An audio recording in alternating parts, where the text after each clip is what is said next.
to the Life Biz and All That Jazz podcast, a supportive space where personal growth, mental health, and simple, empowering tools come together. This is your journey to transformation, and I'm here to support you every step of the way. If you're new here, welcome. I'm your host, Jasmine Lisciotto. But before we get started, if you haven't already, please make sure you hit subscribe so you never miss an episode. Today we're diving into self-worth, where we'll explore the potential to transform every area of your life and uncover the tools you need to believe in your own value, boost your personal growth, increase your achievements, and strengthen your relationships. Whether it's in your goals, your career, or the way you show up for yourself, understanding and embracing your self-worth is the foundation for unlocking your true potential. So why is self-worth referred to as the foundation of success? Well, let's start with why self-worth is important. It's not just about feeling good about yourself, it's about knowing deep down who you really are and that you are enough. Everything about you is enough. When you truly believe in your worth, you approach life and situations differently. You set higher standards for yourself, you pursue bigger goals, and you are more resilient in the face of challenges. You stop waiting for permission or validation and start taking ownership of your dreams. Research from the University of Michigan shows that people with high self-worth are more likely to set more ambitious goals and also persist in the way that they face setbacks. And the reason they set more ambitious goals is because they believe in their self-worth and that they are worthy of success and capable of achieving these goals. On the flip side, if you struggle with low self-worth, you may settle for less. You may avoid taking risks or sabotage your own success and progress. It's kind of like living with an invisible ceiling. You really are limiting your potential. The less belief you have in yourself, the less potential that you will have. But guess what? I'm here to tell you how you can change that. So you might be thinking, what's the difference between self-worth and self-esteem? Now, I want to clarify something that's really important. Self-esteem and self-worth are not the same thing. Self-worth is more about knowing your value as a person. It's independent of anything external to your life in regards to achievements or approval. It's kind of that unshakable truth that you know about yourself. Where self-esteem, on the other hand, is really tied to the way that you feel about your abilities and your accomplishments.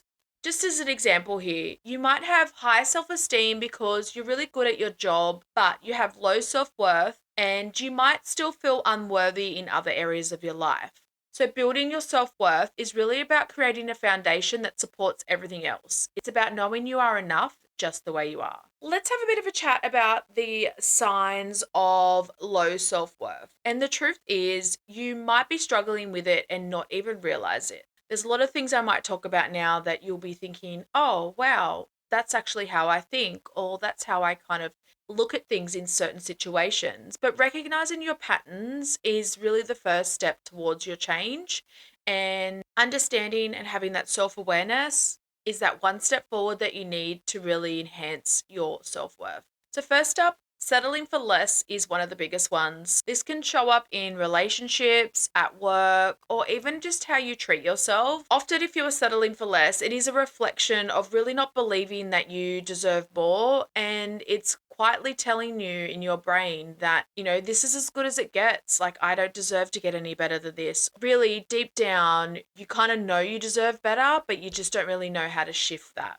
Next up, we have negative self-talk. That's that little voice in your head that says, I'm not good enough. I'll never succeed in this. It's real. Trust me. It's more common than you think. Everyone still has this. Even if you do have high self-worth, there's going to be days that you're going to talk to yourself in a negative way. It's not necessarily that you're talking to yourself in this negative way, but things will come up and it's how you address them. It's how you look at them and think, no, that's not who I am. I am better than that. So just so you know, if you're experiencing this, you're not alone. It happens to the best of us and it's all about taking control. Then we have the fear of failure or success. This one's a little bit tricky because it can go both ways. You might be holding yourself back from chasing your dreams because you're afraid of failing, or sometimes you're scared of actually succeeding because you are worried of what's going to be expected of you next, and also the changes that will come with it. This can really stop you on your path to your goals, but either way, it all comes down to low self-worth. A lot of the times it's going to be from how we grew up, how our parents were, how our family were around us, if we did sports, if we put a lot of pressure on ourselves, if we were younger and we did fail in a lot of things, or at school we didn't do our best and we were falling behind, or we weren't good at sports. The conditioning starts from when we are children. Removing this conditioning and seeing that you are able to succeed in anything and that failure is growth makes it all sound a little bit easier and one step closer to really boosting your self-worth. Finally, let's have a little chat about the over apologizing. This was a big one for me. I'd always say sorry for the silliest things, but it was just a habit. It's like you're constantly finding yourself saying sorry for things that really don't even require an apology. And it's worth looking at that and just having a little think. If the next time you say sorry, did I need to say sorry? Because a lot of the times people will actually pull you up on it and they'll be like, oh, don't be sorry. If someone's saying don't be sorry, then you probably didn't need to say sorry. Didn't do something on purpose or it was an accident. Times that we need to apologize. And there's times that we will just say sorry because it's going to be easier than having a conversation. Over apologizing can be a sign that you do feel like you are a burden to somebody or you are unworthy. But here's the thing, recognizing these signs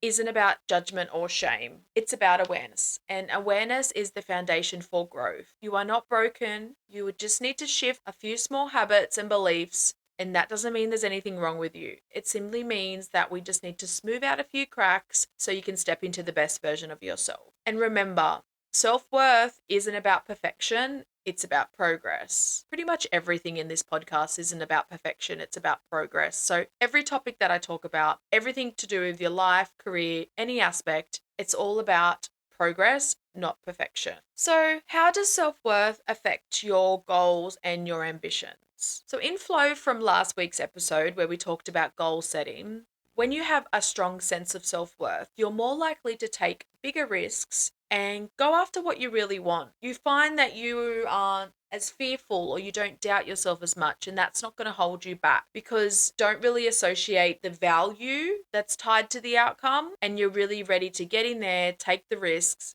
Doesn't matter if you fail, you're still going to be worthy. But if your self-worth is low, you might really procrastinate, avoid setting big goals, or sabotage your own progress.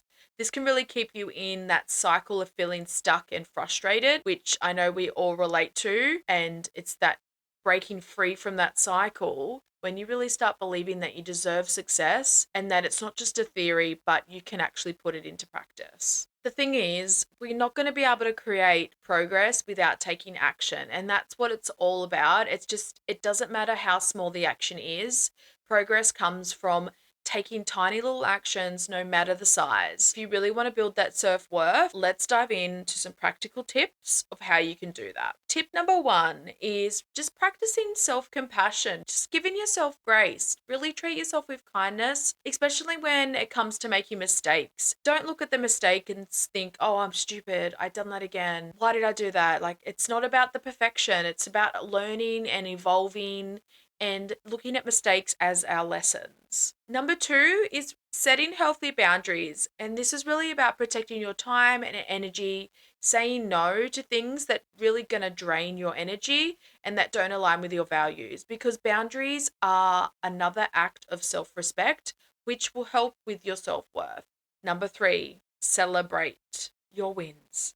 You know how much I love to celebrate wins, daily, weekly, monthly.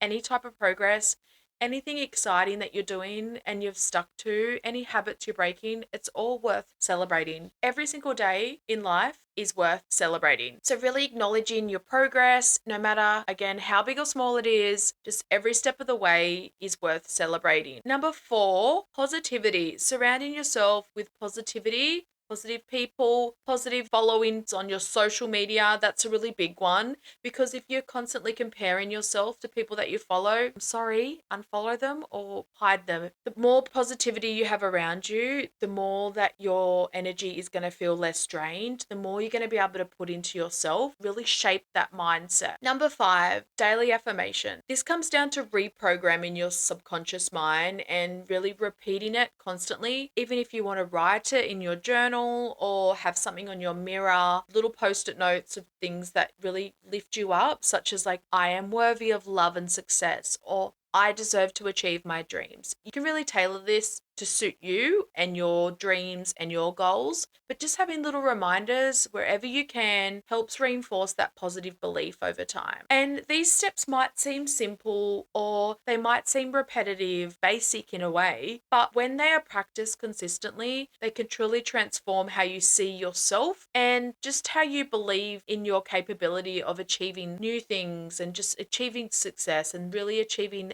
and creating that life that you really deserve to have. You might notice a bit of a pattern each week with the topics that I choose, and they do all fold into each other, and some bits will overlap, but they do build on one another. And yes, I did plan this intentionally. The structure of the episodes is really based on my own journey to self awareness and all the obstacles that I've overcome along the way. I've always found that I learn best when I feel most inspired by people who lead by example, those who back up their words with their actions. And that's what I really take pride in, being that example for you. So if I can overcome these challenges and create a better life, a life that's truly aligned to everything, a life where I wake up every day with excitement, so can you. And that's not saying I don't have my bad days, because I do. I really have those practices daily. I have a really good morning and evening routine. And yes, it has a checklist to make sure I do everything on there in the morning and in the evening to fill my dopamine cup and just to make sure I stay positive and focused and aligned throughout the day. Let's keep building together and create the life that we really truly deserve to have. Before I wrap up today's episode, I just want to address one of the biggest barriers that I found when it comes to self-worth. And again, this is always backed by research. I always implement things that I've learned, my struggles, my obstacles I've overcome,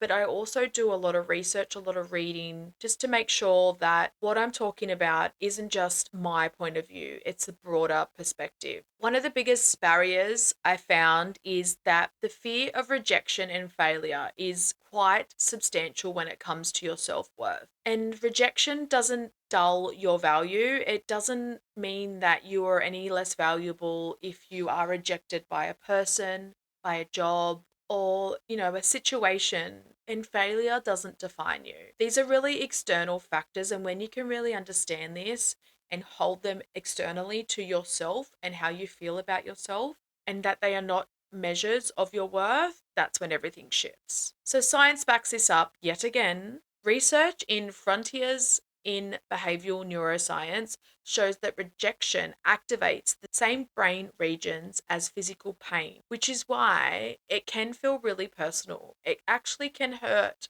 and feel painful. Physically, we can have certain emotions that relate to this type of rejection pain. But however, studies also demonstrate that practicing self-compassion and resilience can reduce the emotional impact of rejection, which then helps you bounce back faster. So when you really separate your self-worth from external outcomes, you do become unstoppable. You're going to take risks, try new things, and really going to persevere even when things get tough. Why, you might ask? Well, that's because you know your self-worth isn't on the line. It's intrinsic and unshakable. It's totally external from you. So reflecting on the steps that we've covered today might bring up some old or even some new wounds, and that's okay. Growth often requires revisiting painful memories and limiting beliefs. As uncomfortable as it really might feel, this is really the process of reconditioning who you used to be so you can step into the best version of yourself. Remember that every moment of reflection,